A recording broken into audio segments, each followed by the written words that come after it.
السلام عليكم ورحمة الله وبركاته أعزائي متابعين صفحة وقناة وأكونت صايع كورة في كل مكان. أهلا وسهلا بيكم في حلقة جديدة على قناة صايع كورة. معاكم عبد الرحمن بكر ومباراة النادي الأهلي مع نادي صن داونز في ذهاب دور ربع نهائي دوري أبطال أفريقيا. المباراة الرائعة جدا جدا جدا جدا جدا. قبل ما نبدا الفيديو بس ما تنساش تعمل لايك للفيديو وتشترك في القناه لو انت اول مره بتتفرج علينا، وتفعل جرس التنبيهات عشان اي حاجه ننزلها يجيلك بيها اشعار. معاك اخوكم عبد الرحمن بكر، وبنتكلم النهارده في كل حاجه ليها علاقه بمحليات النادي الاهلي، وباذن الله تعالى نبقى نتكلم في الاوروبي، ولكن حاليا احنا بنتكلم على مباراه قويه ما بين النادي الاهلي ونادي صن داونز. تشكيله النادي الاهلي النهارده كانت في حراسه المرمى محمد الشناوي اللي كان اداؤه كويس ومفيش حاجه جت عليه قويه، واللي جه عليه الحمد لله البوكس التشتيتات الكلام ده كله، فكان تمام.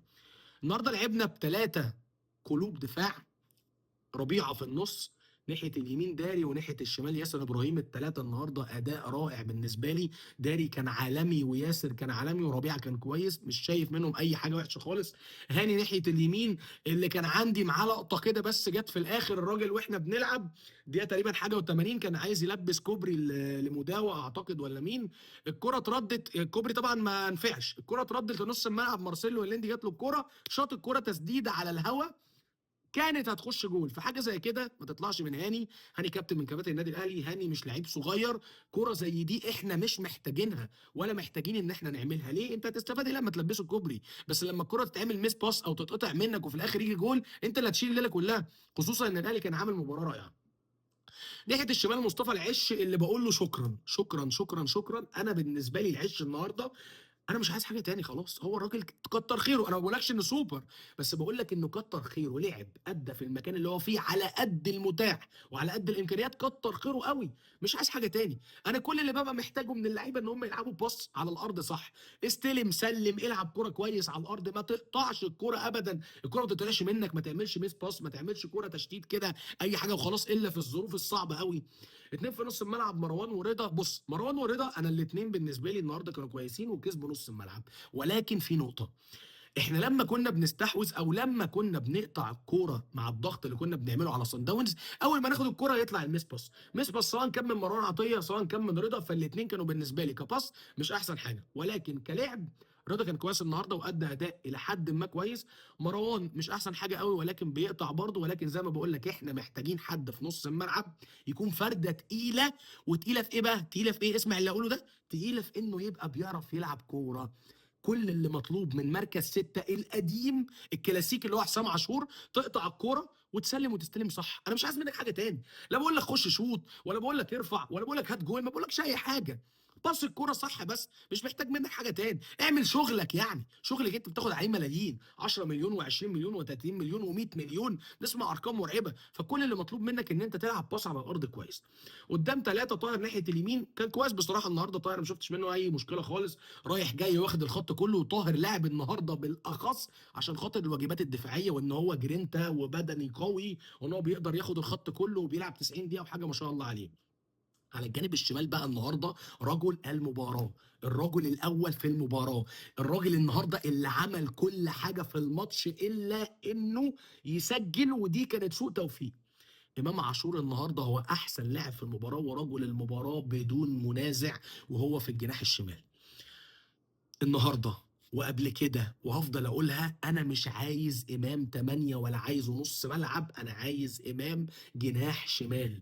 امام عاشور في الجناح اسطوره يا جدعان، حريه حركه وبيعدي وبيطلع مهارات وبيكسر ويشوط ويرفع ويرقص ويعمل. خلاص طالما انا لقيته كده، ليه بقعد احور وبقعد اعمل قصص؟ ما اسيبه يلعب في الحته اللي هو مرتاح فيها وشايف ان هو بيأدي وبيدي فيها 200% كمان. يعني لو بيدي في مركز 8 70% 80% 100% حتى، امام عاشور في المركز جناح الشمال بيدي 200%. ليه ما لعبوش؟ جراديشار النهارده بالنسبه لي ما كانش احسن حاجه، يعني لو اقيمه مثلا من 10 كده ممكن اديله 4 مثلا ولا حاجه، يعني كتر خيره. طبعا جاب عارضه وجاب كوره جول والاثنين اوف سايد، ولكن هو اوفر اول هو كان ايه؟ لا هو وحش قوي ولا حلو، هو الميس باس برضه عنده ما كانش احسن حاجه. النهارده الماتش كان كويس. الاهلي مش هاقول لك احترم صن داونز أوي، ولكن أنت لازم كده تحترم الفرقة اللي قدّامك، لازم تعمل حساب لإمكانياتك وإمكانيات اللي قدّامك، حتى لو إمكانياتك أعلى، ساعات كده بتبقى الظروف بتحكم. أنت في الماتشات اللي خسرتها 5 الماتشين سواء كان 5-0 أو 5-2، أنت كان عندك فرقة قوية، ولكن مهزوز، خلاص خدت background عن الماتش اللي هو بتاع صن داونز بتاع 3 اللي في بريتوريا، أنت ما بتعرفش تلعب كورة فيه، بتنسى الكورة. فالنهارده يُحسب لكولر إن هو لعب كورة. النهارده شُطنا تقريبًا حوالي 10 تسديدات أو 11 تسديدة، على الجانب التاني صن داونز ممكن يكونوا شاطوا 7، 8 وتقريبًا 6 منهم off target، مش متشاطين على ال3 خشبات أصلًا.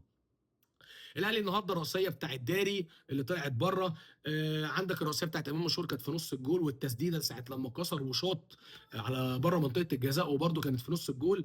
واحده كده ايه من بره عاليه شويه من العش، وعندك جراديشار الرأسيه اللي جت في العارضه، وعندك بن شرقي الجول اللي جابه وبرده اتحسب اوفسايد بسبب التسلل.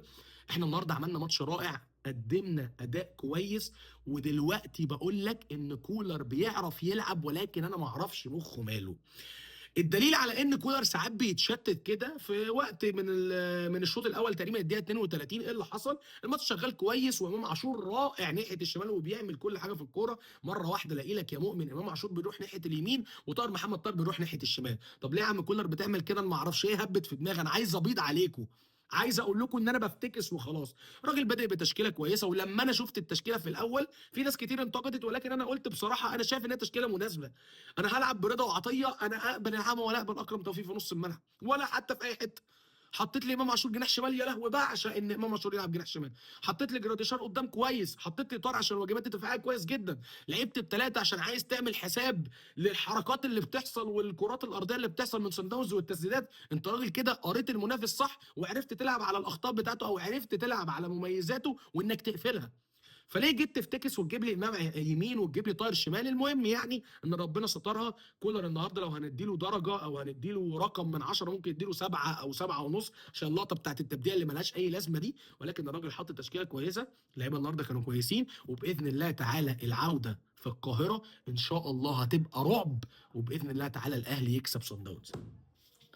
والى هنا اعزائي السادات والساده بتنتهي حلقه النهارده، الحلقه الخاصه بمباراه ذهاب ربع نهائي دوري ابطال افريقيا ما بين النادي الاهلي ونادي صن داونز. اشوفكم ان شاء الله في المباراه اللي جايه. قبل ما تقفل الفيديو قول لي رايك في الماتش، قول لي رايك في الحلقه، قول لي توقعك لمباراه العوده، وما تنساش تعمل لايك للفيديو وتشترك في القناه لو انت اول مره بتتفرج علينا، تعمل جرس التنبيهات عشان اي حاجه ننزلها يجيلك بقى اشعار. كان معكم اخوكم عبد الرحمن بكر، والسلام عليكم.